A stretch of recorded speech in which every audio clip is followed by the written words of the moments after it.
Hello, everyone. So we are live finally. Um, Greetings, and I would like to welcome all of you to the first SaaStock event in this year for SaaStock Adriatic and Sarajevo local regions. Today, it is my great pleasure to welcome two amazing founders to our program. It's Eric and Sol, co-founders of Uiflow. Uiflow is one of the fastest growing startups right now in the US, and basically they are one of the let's say most popular local platforms right now on the market. And I really hope that these guys actually, as the topic says, basically we're discussing today is are no code platforms actually threat to developers. I really hope that these two guys actually won't leave all of us without the jobs. So guys, please go ahead and introduce yourselves. Eric, would you go first or? Sure, I can go first. So I'm Eric, the co-founder and CTO. So let's see, we started Uiflow a little over a year ago. Sol and I worked together at Workday. I was at Workday for about 4 years. I was the head of data visualization for the whole company, so building and integrating all of the data viz capabilities for all of the teams. I got to Workday through the acquisition of Platfora. So Platfora was an end-to-end data discovery company. So Workday bought Platfora about 4 years, right before I started Workday, obviously. Before that, I was at Yahoo, LinkedIn. A lot of experience building UI frameworks, building open source projects. I wrote a book on HTML5 Canvas, that kind of thing. So a lot of experience there. I think at Workday, Sol and I experienced the fact that, so a lot of folks don't know this, but Workday is built on top of an entire proprietary no-code system. It's $1 billion company powered by this system that it has been used to build like 50,000 applications. So we got a little bit of a taste for what's possible there at an enterprise level. Sol will talk a little bit more about his experiences at Pega, but we just felt like there's definitely a need for this type of no-code capability in an enterprise setting. We experienced it there, and we realized most enterprises have the same kind of challenges. So yeah, Sol approached me with his idea about starting a no-code company for enterprises, and we decided to quit our jobs and start this, and it's been pretty amazing so far. If you want to go ahead, Sol, that's a little bit about me. Yeah, sorry, I was having trouble with the mic. I hope everyone can hear me now. Yep, we can. Awesome. Really happy to meet you all and being able to talk about no code in enterprise settings and how that relates to development. My name is Sol. I'm co-founder and CEO of Uiflow. My realization of this opportunity goes when I was working at Pega, which is one of the enterprise low-code application development platform. And I realized that there's got to be an easier way to build applications and empowering the entire team within enterprise, rather than just relying on external third parties and IT consulting firms to being able to develop. We wanted to focus more on empowering the workforce that is currently existing within enterprises. Because the hypothesis that I realized back then, which came to be true more and more so, is that the amount of software innovation that enterprise needs to build in-house is going to be far more growing far more faster than the amount of talent that the company can actually attract to make those implementations possible. So that key hypothesis was what I left Pega with, and joining Workday and talking to many customers and also observing how Workday develops software and releases them kind of gave me more confidence that, okay, we need to be able to do something about this. And otherwise the enterprises will really struggle to actually bring software innovations, which I believe no matter which industry that company is in, they at least at some point have to build custom software, because that's what makes them unique and do the business very differently and stay competitive. So yeah, Eric and I started in November of 2020. So we're just over a year in that journey, have grown the teams to 17 now. and we have an aggressive plan to scale the team to really build a very solid foundation for us to really tackle the enterprise application development market. So that's a little bit about me.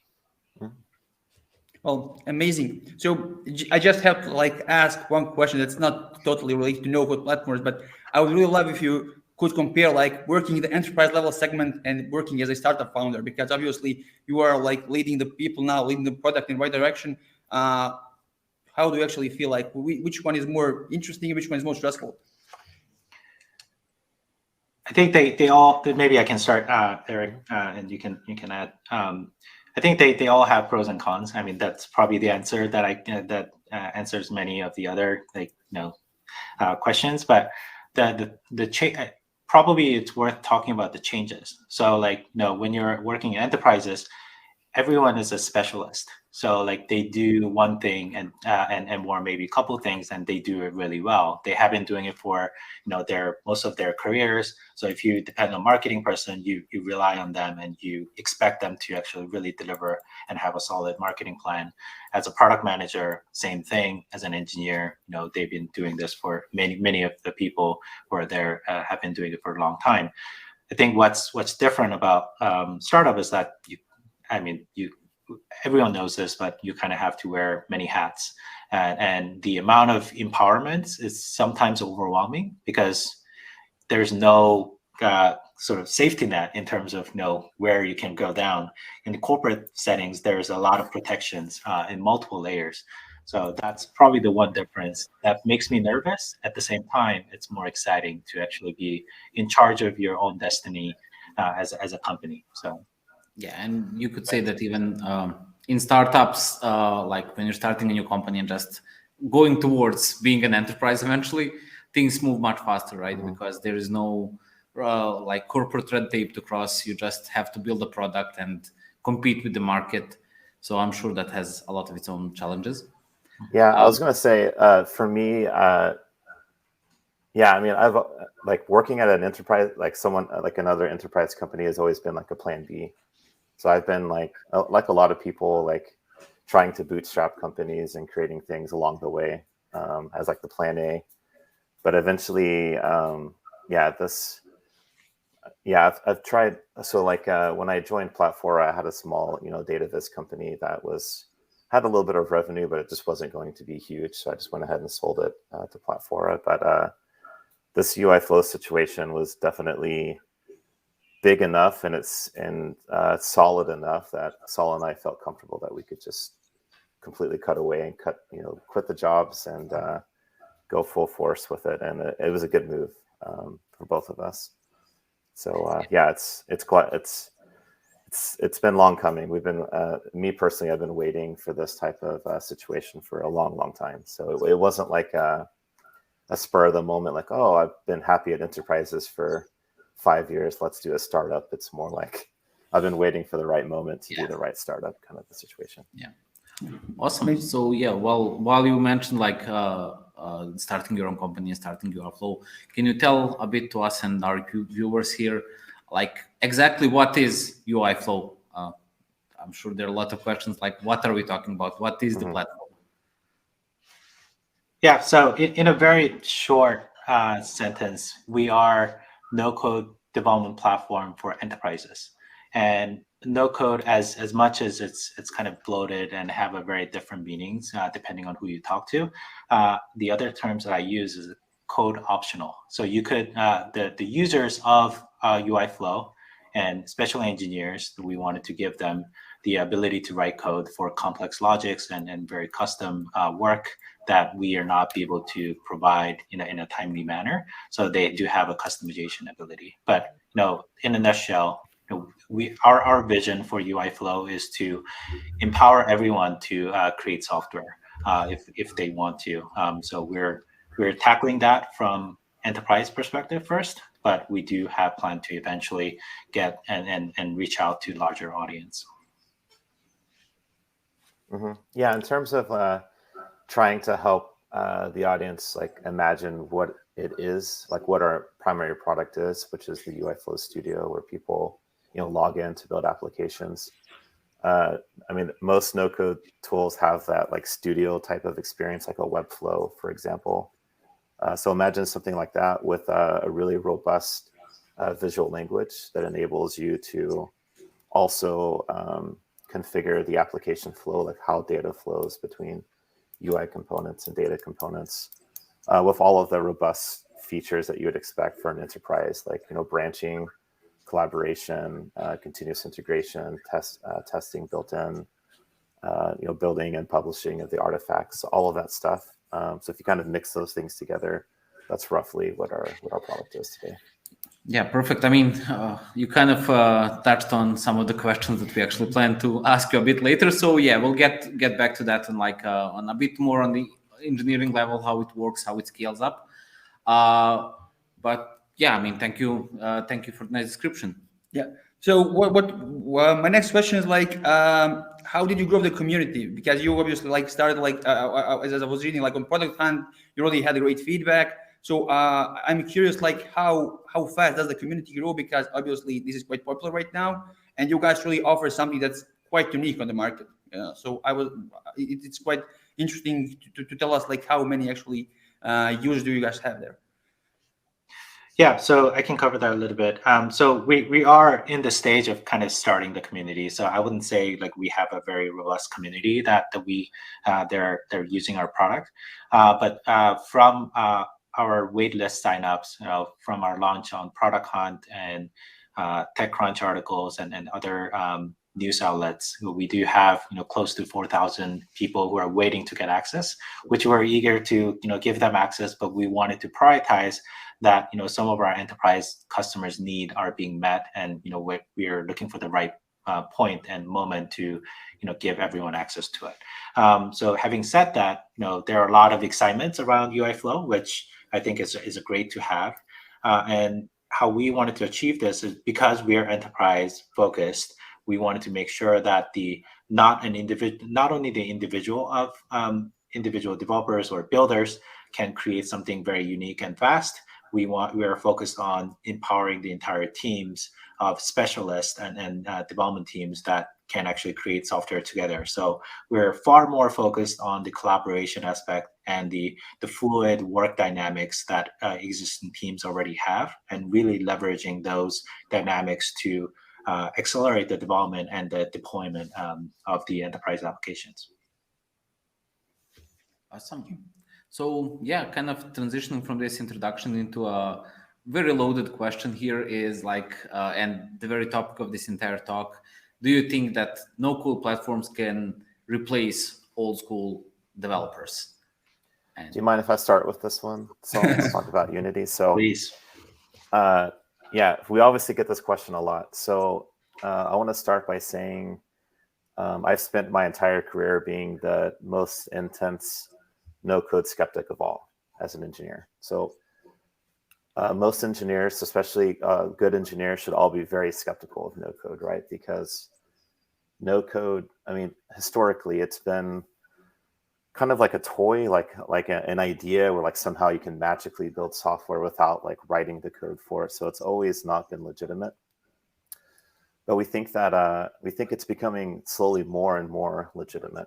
So the quick story I wanted to share is before starting Uiflow, I had a game development company.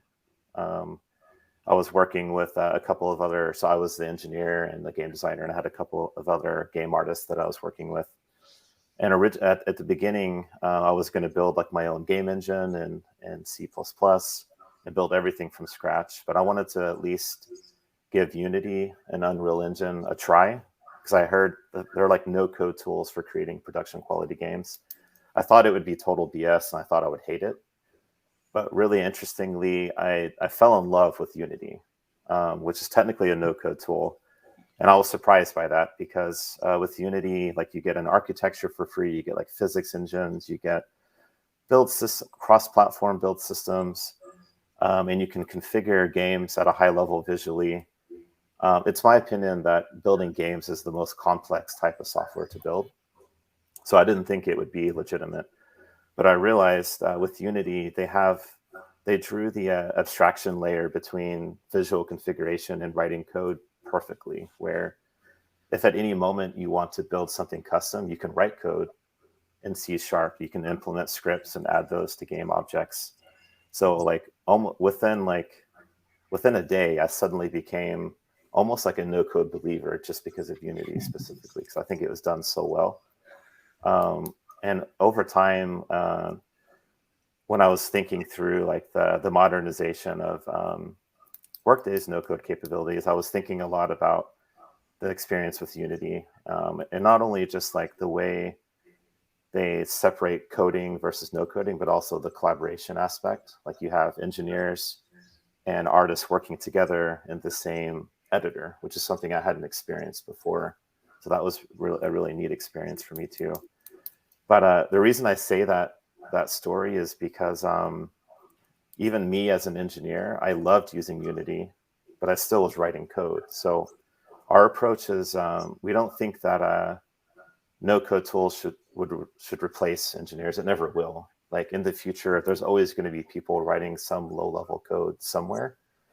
We want to like, if you were to look at like an engineer's typical day, they spend 90% of their time wrestling with like build systems and like fixing bugs with architectural issues, tests failing, like stuff that doesn't have anything to do with the product itself. And if you get rid of all of that and just enable engineers to write code for individual like UI components or write code for data components, and that's it.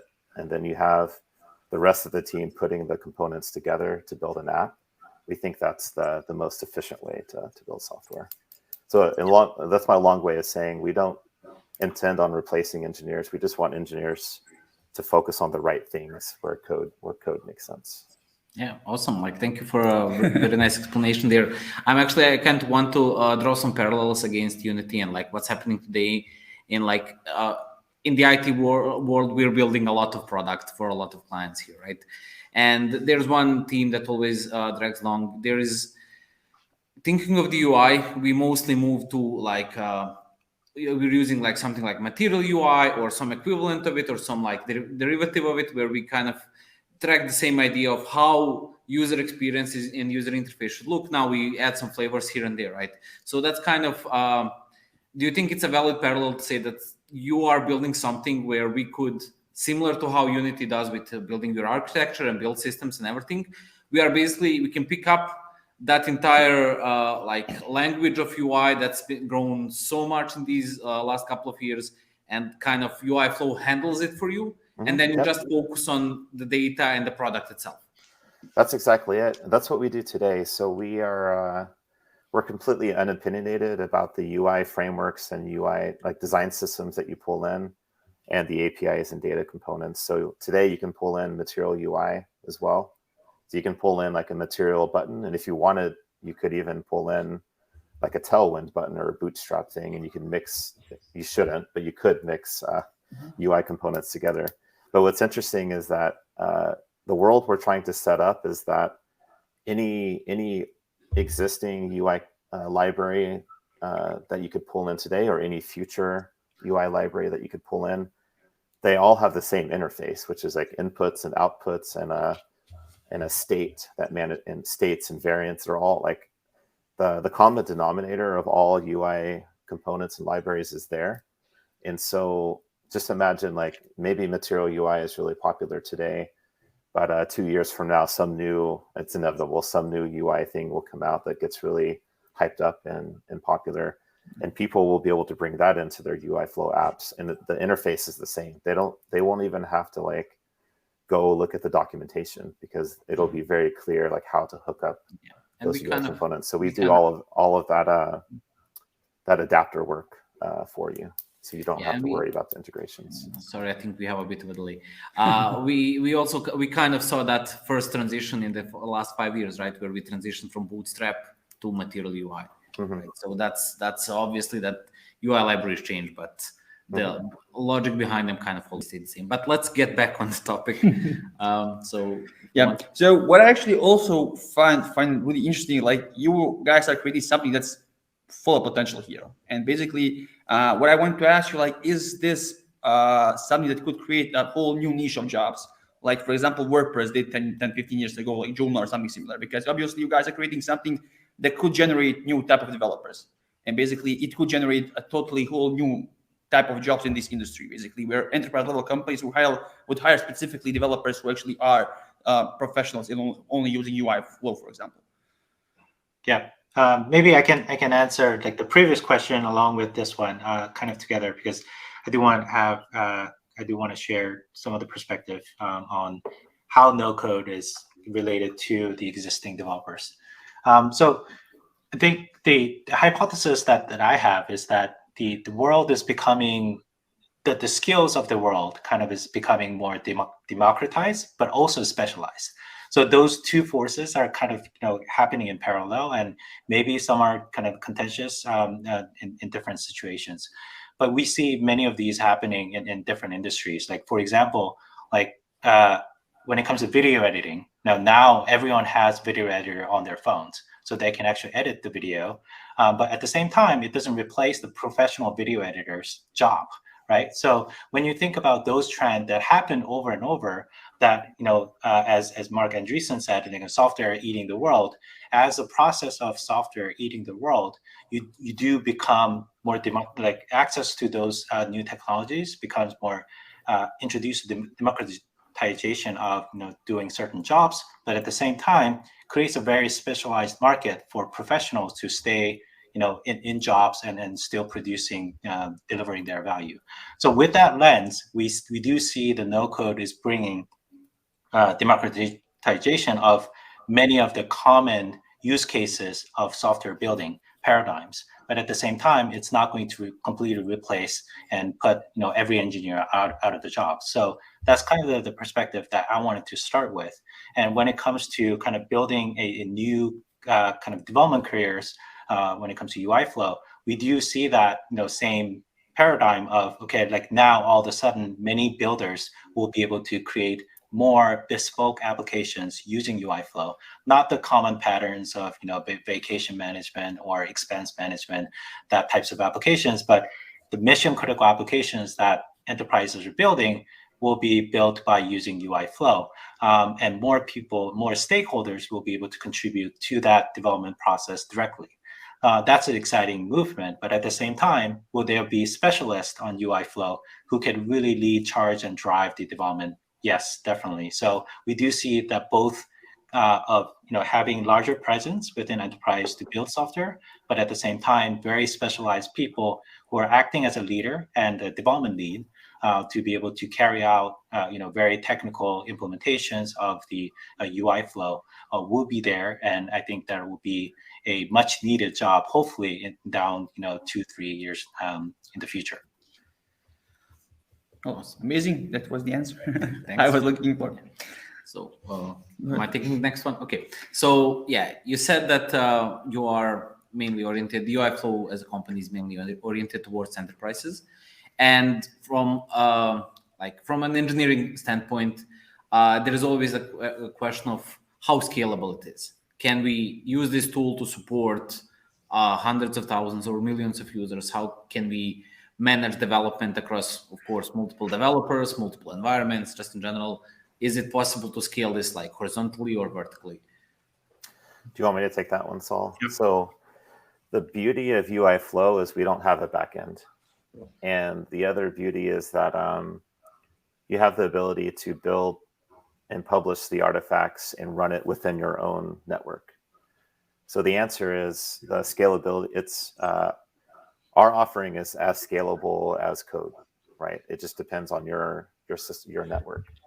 If you wanted to run the Uiflow app on Amazon, then we're as scalable as Amazon, right? So we're purely focused on the front end aspect, which just glues together, the UI components and APIs, essentially. So there should be no limitations there. So that sounds amazing. Like a follow-up question to that is, like in dealing with enterprises, they tend to have a lot of restriction on how the data flows, how where can their code be, where can their code be hosted. So in the future, do you maybe plan to provide like a self-hosted solution similar to maybe what GitLab does, where you can spin up even the Uiflow software on your servers rather than just using it managed on your side? So that's what we do today. So when you so enterprise companies, they want full control, right? So just imagine we have a whole like long list of differentiators, right? But one of the big ones is enterprise teams can log in and build their apps, but like construct the applications. But when they actually want to publish the application we build today, most of our customers want a Docker image. So it's a Docker image that contains everything. There's no dependencies, no servers or that need to be run somewhere, like no assets pulled from anywhere. A fully encapsulated Docker image that runs on your own network. So that's fully, on premise running, and you have full control of everything at that point, right? So from a security perspective, scalability again, you can. It's pretty critical. I do want to I do want to clarify one thing, which is that the Uiflow Studio is going to be hosted on cloud. So it's not a hosted on-premise, but the resulting application that users build can be hosted anywhere, including on-premise. Yep, that's right. Okay. So we're kind of eating up into our time here. Yep. I have 1,000 questions I want to ask you here. So we're kind of figuring out what's the most fun one for our public, I guess. So let me want to move forward. Go ahead with the engineering question again. Okay, yeah. So we already mentioned and touched upon this a bit, but do you think that no-code platforms in general and Uiflow, of course, can grow to a point where we have enough developers, enough users that developers themselves could build their, we mentioned this in Unity, where developers can build their own extensions, similar to what Unity does, where you can have your own playground or a sandbox, a plugin, or like similar to what Docker images have or NPM packages have today, where you can build your own thing and maybe you use it or share it for like the public or the community to use. Yep, it's a big yes, but Saul, if you want to. Eric, I think you're the better person to answer. Yeah, go ahead. I mean, high level, it's just like Unity. There will be a marketplace. Today, we're thinking of 4 dimensions of things that you can customize. So you can create your own components. You can create your own templates. You'll be able to create plugins that can augment the studio or the authoring experience. And you can also build your own project type, like a whole project type that has like custom, build settings and publish settings, that kind of thing. So like on all fronts, there's all kinds of customizations there. But I think where things really get sticky is once that marketplace is built, which we're planning to do at some point, hopefully soon. But with a marketplace, you asked about like creating new jobs, right? So when I use Unity, like it was pretty interesting because like anytime you need, like if you need some sort of like special hit detection algorithm or like an animation sequence or something, you can access the marketplace in the editor, find something that someone has built and pay for it, right? You just buy it. And the author of that component or module, like they're making money with each of those purchases. So like we do expect people to make entire like businesses out of like providing components and templates, project types from the marketplace as well. So I think that's when things will get like extra interesting once we have that ecosystem built up. Yeah, and obviously just one of the, like, I love what I'm hearing right now, but one of the, like, just confirmations of that entire strategy is probably like WordPress or maybe like Joomla, the current CMS system, which you can kind of call no code. It requires a bit of knowledge to set up, but yes, that's basically where it grew, where there have been like full jobs and full people like dedicated WordPress developers, WordPress plugin developers. I personally don't think it's something scalable enough, but a solution that you have, which is basically self-hosted, where you can like run it wherever you want. That literally that sounds so amazing. Like then tying into that entire system of you would be running it on your, like when you do I'm guessing a build of your app in your Uiflow, you will have to run it somewhere. As an engineer, I always think that things need to be run in different environments. Like you have a development, staging environment. Depending on the company, you can have 1, 2, or 100. So do you have some kind of support for that, or like some idea on how that would be handled with Uiflow? We do today. So we support the concept of like the dev environment, the stage, and production. complete with environment variables. So like a pretty common use case is you have like different URLs or different endpoints that you're hitting for stage data versus production data. So all of that's there. Yeah, so it's definitely something we're thinking about. There's it's there, and there's probably a lot more to come on that front. But yeah, from an engineering perspective, like, you know, the traditional pipelines that people expect, like, you know, building on a main branch, like creating branches, working, merging stuff back in, promoting to stage, running your CIA pipeline, running test. When those things pass, like promoting to production with environment variables, like all of those things you would expect are there, and are pretty important, obviously, for like an enterprise, like large company setting. Awesome. So, well, we really have tons of questions, but I feel like the interesting part here is like doing the demo here. So I would love you guys, like if you guys could like do a short introduction, like how the actually platform works and basically what are all the possibilities of it. So I guess Eric will be doing this. I sure can. I didn't realize there was a demo session, but I can do it right now. Let's see how that goes. Let's see. I'm setting up the share. One moment. Should be okay. Okay, can you see a login screen? Yes, we see it. Yes, so I'm good. Okay. Let me. How many minutes would you like to have for a demo session? Well, between 10 and 15 would be ideal. I mean, if you need longer, we can just like shorten the QA session, because I feel like this is really the interesting part where people can see really how this works and basically what are the other possibilities of it. Yeah, so let's. There's usually a few examples I like to show. I like to start with this product hunt example, just because it really drives home the fact that there's no limitation in terms of the types of applications or types of UI or UX experiences that you can achieve. So high level, what I'll mention here is I'll just give you a high level tour of what you're looking at. So this is the Uiflow Studio. We've logged in and we're working on an application called Product Hunt. There's a lot of things here that should look fairly similar in terms of like no code table stakes types of features, like a preview panel. So as you're working on different components, you can see the result here. A concept of a component catalog, so getting access to like raw UI components or libraries from Material UI, like we spoke about earlier, or like Mapbox or Twilio or Firebase, Xano, like all of the different libraries that you can pull in would be over there. And then obviously like a hierarchical tree of your application that you're building. So that's all pretty standard stuff. An inspector panel, like as you are configuring different components, if it's a UI component, configuring the styles in a pretty high fidelity way, like you would with Figma or Webflow, and then also configuring state and actions, that kind of thing. But where your eyes are probably drawing down to is the flow panel. So this is the really unique part of our offering. And I'll do a hello world here in just a minute, but at a high level, obviously the top, right now we have like this top half is like the visual representation. The bottom half is the logical representation, right? Like that's a pretty simple way to think about it.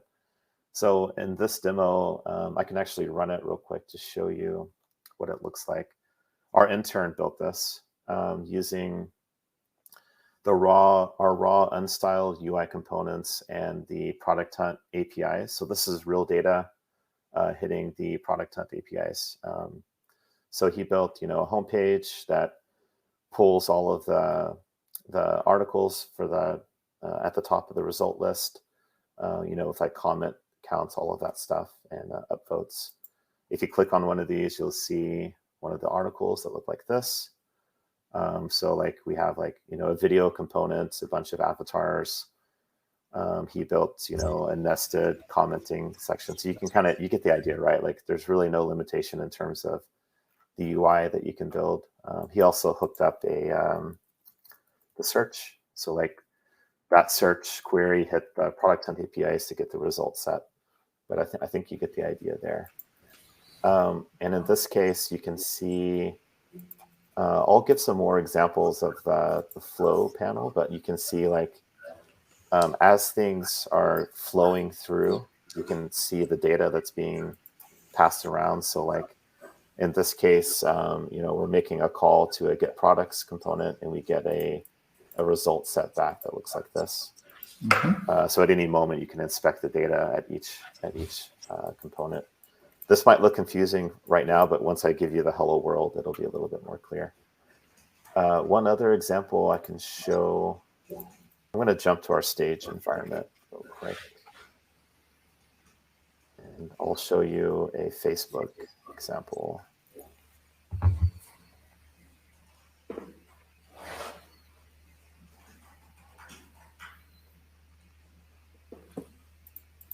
While that's loading up, there have been a couple of questions coming in already. So for everybody who has any questions, feel free to ask them in the chat. And after this demo, we're going to get to it and we're going to answer some of them.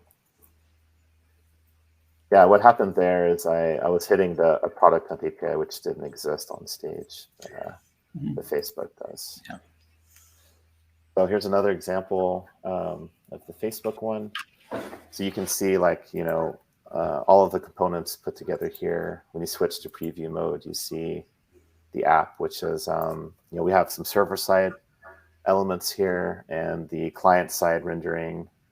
We're loading up a feed where we hit a Firebase database. So the way this feed is working, let me switch back over here.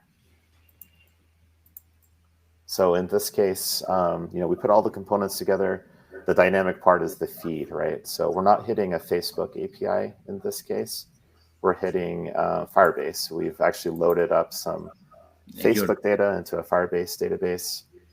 And you can see on load, we make a query with a collection path configured, and then we get a response, right? So on success, you get information that looks like this. So here's the data coming back.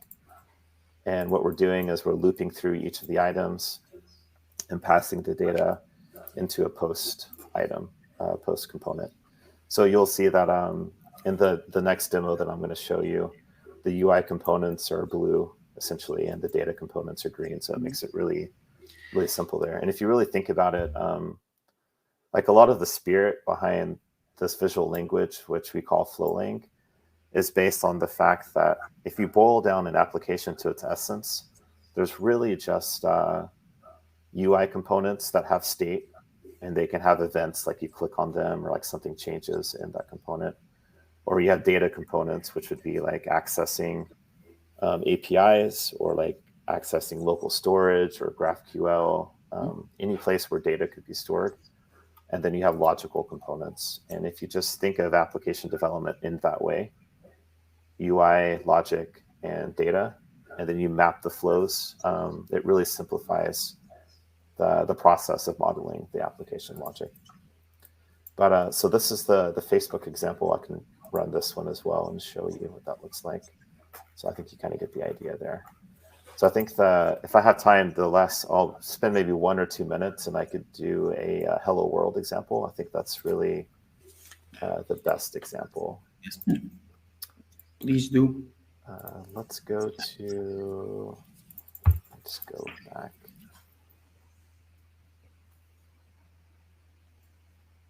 And relog back into production.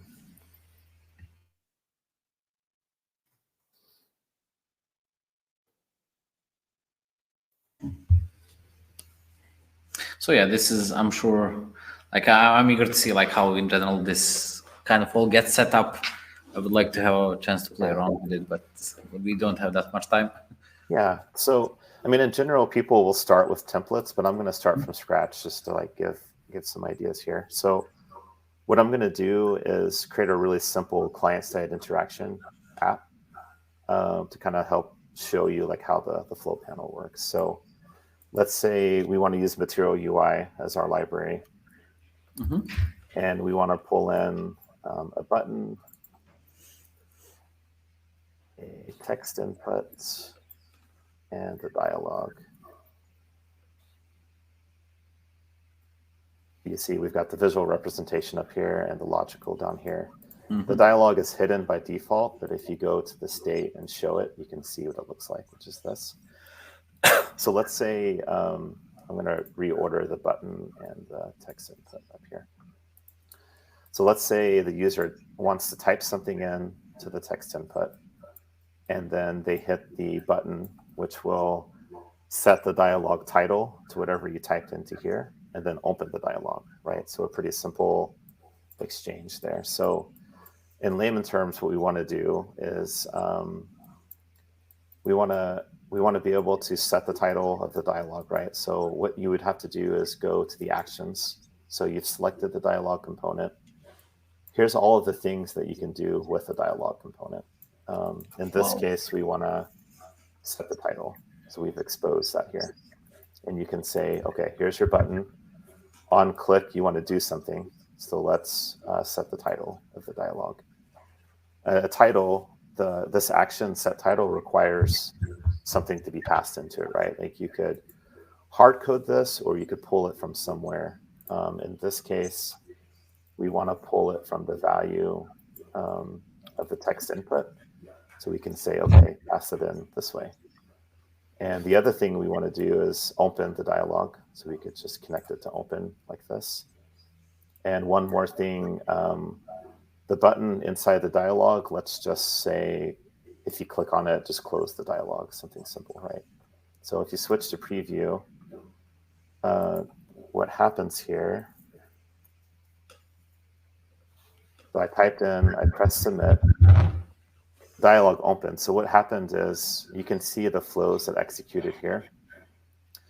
If it's not obvious, what we're doing here is we're modeling application or logic flows as a graph that gets executed in the client. So the client has this huge logic graph, and when different events happen, it knows how to walk through the graph and call different actions, right? So in this case, an on-click event occurred, and what we call the flow engine walked through, and it set a title and it opened the dialog.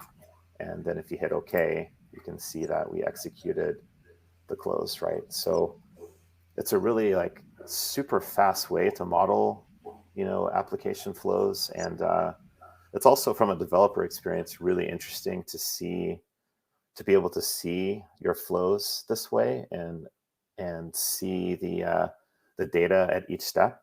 We do have a debugging capability that's not shown in the UI here, but from a developer experience, just modeling those flows, it's pretty quick and pretty easy, I think. But I think that's my demos for now. What do you guys think? Honestly, it looks amazing. Congratulations! Just setting all of that up, it seems, from an engineering standpoint, it seems like a really well-built app, and in general, that it's a really amazing product. Cool. Thanks. While you were demoing, we had a ton of questions flooding in from all around. So I'm going to we can kind of switch over to the QA session. But some people from the audience want to know a couple of things. So first one is Armin, and he asked, have you ever thought about an open source model for this project? Would it attract more attention from developers, show greater potential, or bring new ideas? We have thought about it. We thought about it. So I have quite a bit of open source experience. The root of the question is how much there's a lot of different philosophies here. One interesting thing, a lot of our IP is based on the Flowlang itself. I do see a world where at some point we open source not only Flowlang itself, but it's also built on top of a new software design pattern called Model View Flow. So instead of MVC or MVVM, it's MVF, which basically means you have models and views, and then all of these flows connecting the two. And it's very I know there's a lot of talk about Web3 and centralization and decentralization, but it's really a decentralized way of managing all of the different flows between the two components. And so that whole model is something that interestingly, like you could build apps using that model without using a visual language at all. Like you could make a text language that hooks up those connections. So like that aspect, like the software design pattern part, like maybe we could open source some sort of something around that. I think, yeah, I mean, there's obviously lots of possibilities about, maybe even open sourcing the studio itself. Like if people want to like make modifications there and like raise pull requests versus like having plugins. But it's something we thought a little bit about. But to be honest, like right now we're mostly just focused on the the customers and the use cases. I think the open source strategies will probably come a little bit later. Yeah, Unless and Saul, you kind had something to add there. yeah, Oh, and go it ahead, kind of- sorry. Oh, sorry. Please. Yeah, I mean, I just have a quick answer, probably a quick comment to add on. Assuming that Armin and you are talking about kind of the open core model or open core company aspect of it, I think the companies, there are obviously companies that are doing really well as an open core company, but at the same time, you're kind of in the dilemma of competing against yourself. So there's an open source version of it and the paid version. They're always going to be competing with each other, and it's very sensitive and could be very there's a lot of effort to actually manage what goes into paid version and what goes into open source. So we're not ready to start that discussion yet. And I think there isn't enough benefit from our perspective and our situation to actually get into that model just yet. But I mean, things could change over time. But yeah, that's one of the major reasons. And then you have to actually build a lot more, because in order to differentiate paid model and open source, that needs to be attractive enough. So there's a longer lead time in terms of entering the market. But there's a long-term benefit of building out the community and all sorts. So evaluating all those pros and cons, we just landed on our current model. Yeah, the interesting thing about open core is like the people who start with the open source project and then they make a company out of it. Like that's kind of what happens, right? Naturally. But for us, we started with the company first. So I think that's a pretty natural progression. And we did actually talk about eventually the ability of for people to build their own things as a part of Uiflow, right? Their own plugin components. So that's also touching up on the open source model. That's a way to build a community, and that's a way for the other developers like to contribute to Uiflow and contribute to the community through something similar to an open source model, while still keeping like the core, I mean, your product itself closed for yourself, of course. We can move to another question. Which is next one? Okay, so Omar is asking, which technology did you use to build Uiflow and why? If it's not a secret, of course. Yeah, not a secret. I guess you want me. I can take this one, Saul. So everything at Uiflow except the studio is built with Uiflow, as you would hope, right? So like our homepage and login page and admin panels, all of that's built with Uiflow. We did make the decision to not get too meta about this and build the studio with the studio itself. We could have made that decision. The types of applications you can build, like you easily could build a studio with the studio, but we didn't want to get to like just too meta about it, just so that we could say that. Like we want to optimize for delivering value ASAP. So the studio itself is built with code. It's built with all standard technologies, so React and TypeScript, and we use Emmer for like managing like states. We use Emotion for the CSS, for the build scripts that we have running. So we do all of our builds in AWS. So like that's in Node.js workers. So pretty all standard front end technologies for today. Awesome. Yeah, I mean it's a great testament to how like what you can do with that tool if you can like build your own tool within it, right? So 3D printers. literally would you print a 3D printer, right? So yeah, I mean one of the questions is somebody going to build Uiflow 2 in Uiflow? take over your model. But yeah, moving forward, sorry, Kiran is asking, can you talk about storing private keys, and I'm assuming private variables like keys for integration, like keys for Yep. integrations? Yeah, I can take that one. So we have two ways to deploy, right? We do have a cloud. So like if you don't have your own infrastructure, you can run your app on the Uiflow cloud. But our enterprise customers want that Docker image, like I mentioned. So currently there's kind of a couple of options. Either a company will have their own like secrets manager that they use with an API, or we also bundle. We use Vault.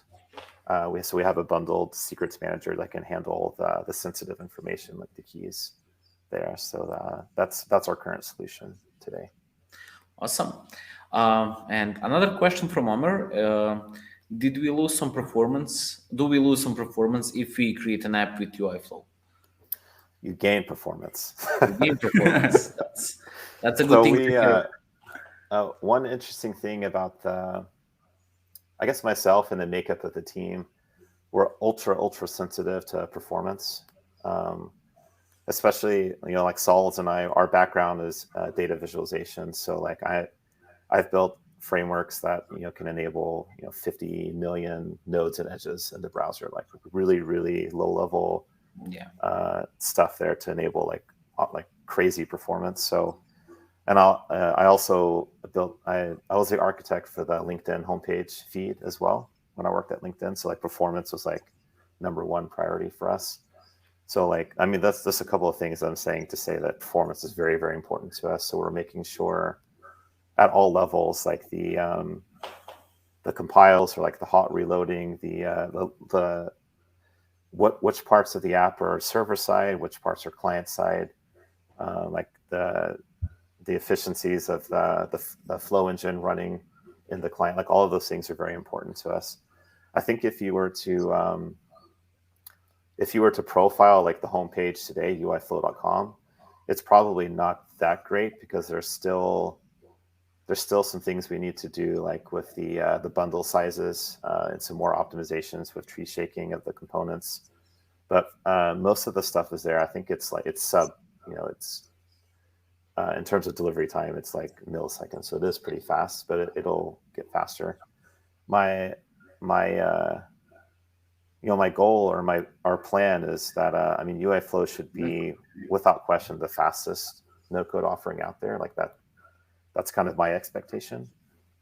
Just because we have a really high bar of excellence for lots of things, but performance is one of them. So hopefully that helps. I can say it is fast today. It's being built to be fast, and performance is really important to us. And I mean, it's an amazing thing to hear because, like, just a bit from experience, like previous, like, I'm always coming back to something like WordPress, which is literally a visual builder that kind of helps you work with some data, right? It suffers from a lot of stigma where just those platforms were slow.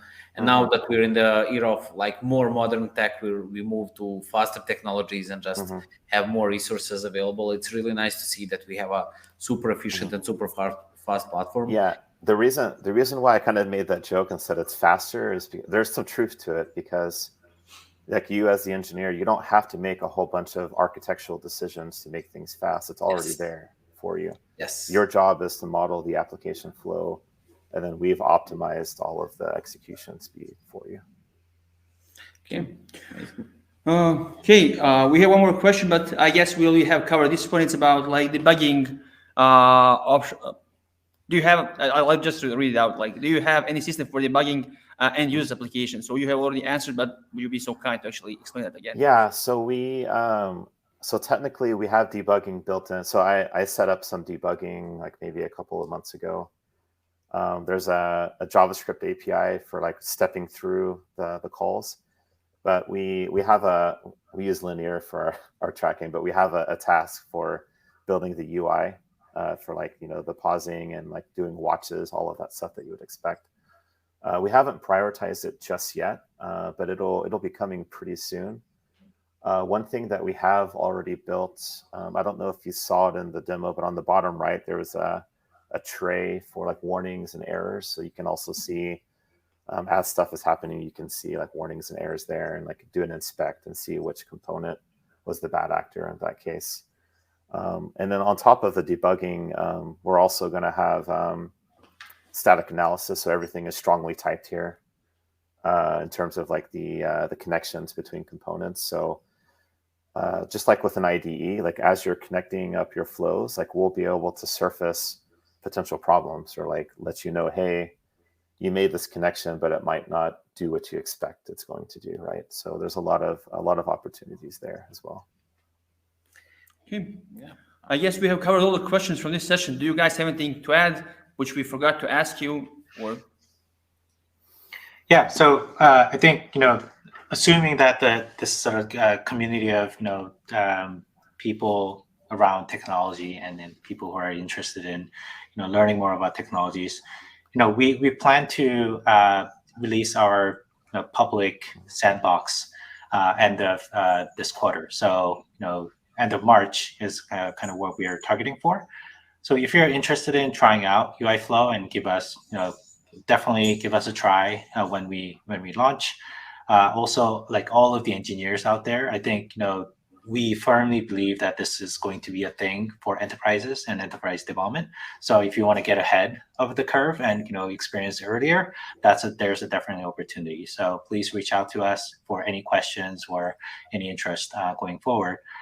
One thing I would just add and end with from my experience is that we are building for current enterprises right now, but far more excitement would actually come in 3 to 5 years down the road. When you see people still in school, high school and college, they're far more natural and native to expressing themselves on digital platforms like YouTube, where they play games like Roblox and Minecraft.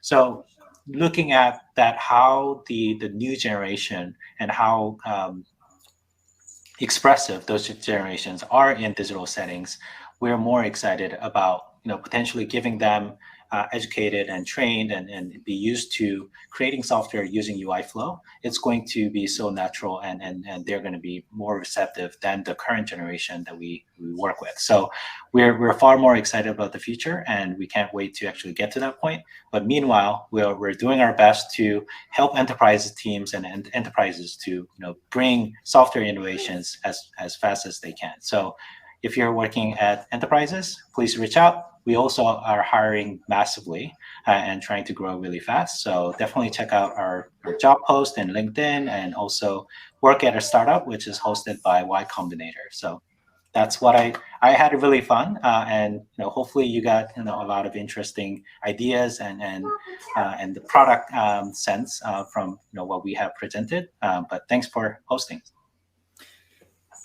Eric, anything to add? Yeah, same sentiment. It's been super fun.